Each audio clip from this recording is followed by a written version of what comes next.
Well, we gotta step it up, you know? Then after that, I'll be happy. Because I'm going to Worlds. If I'm not going to Worlds, yeah, I'm going to Worlds. So... I'm not going to Worlds, yeah, I'm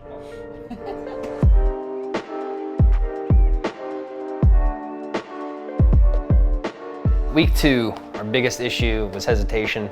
As the person spectating, like, you know, looking at the map, listening to the comms, it sounded like we had a lot of situations that were, you know, kind of laid out in front of us. Like, you know, bad RNG, circle goes away, you gotta do something. In the past, split 2 and split 1, like, we've been a very aggressive team. We've crashed people, we've taken fights, and it's not what happened this past weekend. It was like, crap, we're screwed, what do we do? What do we do? Panic. And we kind of avoided the inevitable, which was the fight in front of us. Whether it was, you know, thinking, oh, we'll take that fight later, or let's try to avoid it. Whatever it was, that's what killed us, because in those situations when we did that, it's pretty much like drive around till you die. We've talked after the games, and like, there's nothing that feels worse than ending a game, and the way you died, you weren't even shooting back. And I think that's kind of how everybody felt at the end of this weekend. It was like, you know, if you die in a fight, tough. You know, someone outshoots you, someone beats you in a spray battle, 1v1, those things happen. But when you just kind of fall off and you just kind of roll over and die, it's like, after the game, it's tough.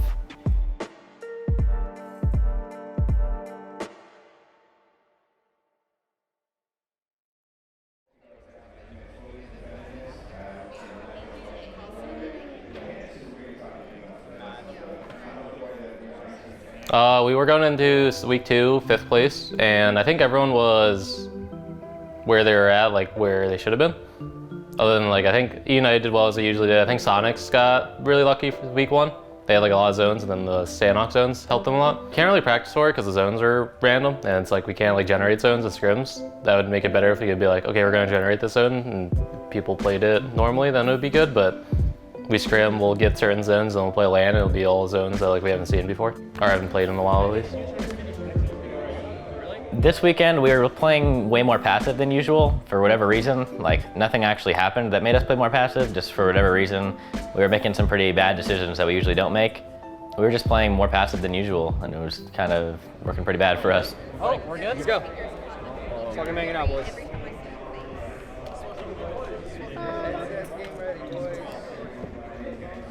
The upper hand, 3 kills, and Drassel in the wide open catches Loki on the back foot. Shrimzy's there as well. Oh, Ghost absolutely dominates Loki. Wow, the rap coming in from the west side. And they went this way, so that's why. Like, I feel like in this situation we should know Loki's not. I mean, I feel like we definitely, I think we played slow till we get up here. But I feel like seeing the car at the compound, like, slowed us down a lot. Made us think it was Loki losing, driving up the next time. Loki would be more east. But like even in this situation, Because I feel like we could have been like these 2 places. yeah, even in this situation, in the future, we just need to play this way. We got a plan. To start? Yeah, cool, boys. plane flies over the northwest town. Your circles are gonna come. Don't worry. They're gonna come. Yeah, we're gonna be 6-1 in the last week and let's get 4 Fed wins in a row. We just gotta power through this. We're gonna get fed. It's gonna happen. And now McCoy firing away. You should go to the blue here if he waits any longer at the edge, Microfry. Lost is going to get down flush as well, so Drassel picking that one up. Cherry getting a return knock onto Shrimzy with a nade. Oh, another nade. Actually, Micro getting a knock onto Vegas as well, so this is falling apart right now for Ghost. I think that's going to be another kill. No confirm onto Vegas, but there's the flush onto Shrimzy. And now it's going to be Drassel and McCoy trying to salvage this, as what turned into what appeared to be the advantage has quickly gone away. Microfry not getting knocked by Shrimzy. Pivotal moment there with the blue at their back. And now Waldo's going to get down. Drassel, McCoy, 1 HP going for the med.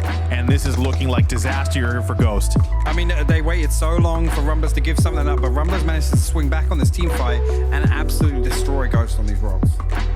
Bit of a waiting game now. McCoy, I wouldn't say he's got the same strategy here as the other teammates, as he was likely going to look to try and go aggro.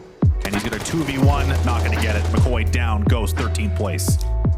And Ghost has lost 2, and they're just going to go another one to grenades. It's now just Drassel. The cleanup crew has arrived. I think Drassel's even being hidden by the corpses of his down teammates. They do spot him, and just like that, Ghost is going to get wiped off the map. I don't really know what changed. Week 2, we definitely definitely on Saturday, we ran away from a lot of fights.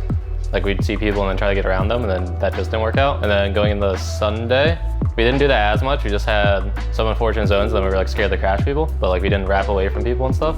So Sunday was definitely better, but it was still bad games. And then there's 2 games on the first Erangel game, if that comes north, or if we win the fights that we had or got more kills, then that would have been a good game. And then same thing with the last Miramar game.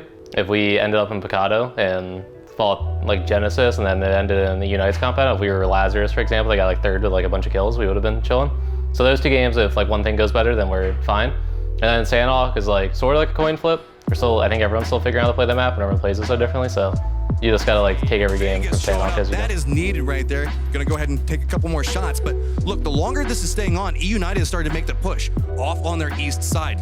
Ghost has a couple of smokes down. I don't know if they're gonna see this, and you can see now a couple of shots going through. Wildcard finally eliminated, but at what price? They've drawn a lot of aggro back their direction. Ooh, I mean, Ghost haven't gotten a drop on them from United, but Sonic's approaching as well. A nade from Taylor J is gonna drop Drassel, and this is a tricky situation for the boys in black. Ghost is in a lot of trouble. 2 different teams are on the hunt for them right on the edge of the circle. United looks like they're pulling away from it. They don't want to commit. Sonics is still just kind of waiting off the angle. Now we're gonna have to see, how does Ghost move through this? Shrimzy and, oh, there we go, Shrimzy gets spotted out. Now it's just Vegas, and Vegas realizes, okay, it's too many teams, I have got to go.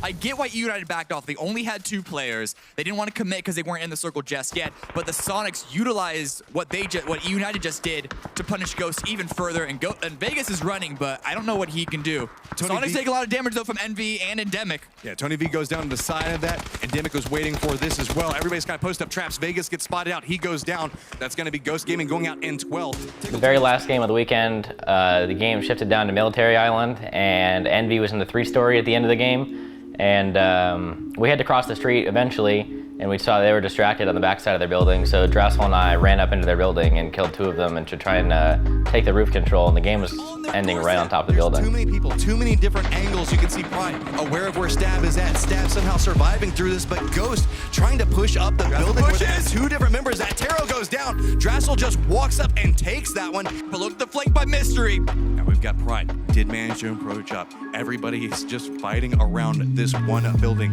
3 teams stacked up around it. Drassel looking back over. Vegas does connect with VZ. That buys a little bit more space. Pride still looking up the stairwell. He's actually pushing back up to where Ghost is at. Ghost is trying to figure out how they want to handle this. Meanwhile, Mystery is still playing around the outside of it. Drassel trying to think, okay, is there an angle? Which grenade can I throw from? Meanwhile, MV steps up. There comes the shots from Pride, but he goes down, and now it's all onto Drassel, looking back towards Riot Squad, who still has 3 members up at the time. Can he get the res back over to Vegas? No time for it. Gets the shots on a Protege. Now it is a 2v1 as 2 members from Riot Squad are just waiting for Drassel to jump. He's at half-life. He cannot find the angle. Drops down, looks back over, but Riot Squad is gonna walk away. So I think the good news is, you leave a week like that, like week 2, where we just played abysmal, and everyone's on the same page. Everyone's like, wow, shouldn't have done that.